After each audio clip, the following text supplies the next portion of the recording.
স্বয়ং পরমেশ্বর ভগবান পদ্মনাভের মুখপদ্ম বিনিসৃত পরম বাণী সমূহ শ্রীমদ্ ভাগবত গীতা পাঠ করাই পরম কর্তব্য। তা পাঠ করার পর অন্যান্য শাস্ত্র পাঠ করার আর কি প্রয়োজন থাকে?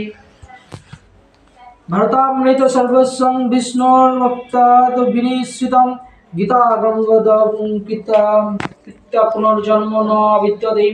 গঙ্গা জল পান করলে অবধারিতভাবে মুক্তি পাওয়া যায়, আর যিনি ভগবদ গীতার পূর্ণ পিয়ুষ পান করেছেন তার কথা কি বলবার আছে।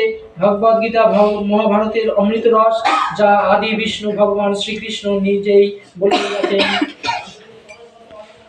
সর্বোপনিষদো গাবো দুগ্ধং গোপালনন্দন পার্থবৎস সুধীর ভক্তা দুগ্ধং গীতামৃতং মহৎ। সমস্ত উপনিষদের সারথিসার এই গীতা উপনিষদ। ভগবদ গীতা ঠিক একটি গাভীর মতো, এবং রাখাল বালক রূপে প্রসিদ্ধ ভগবান শ্রীকৃষ্ণ এই গাভীকে দহন করছেন। অর্জুন যেন ঠিক গোবৎসের মতো এবং জ্ঞানী গুণী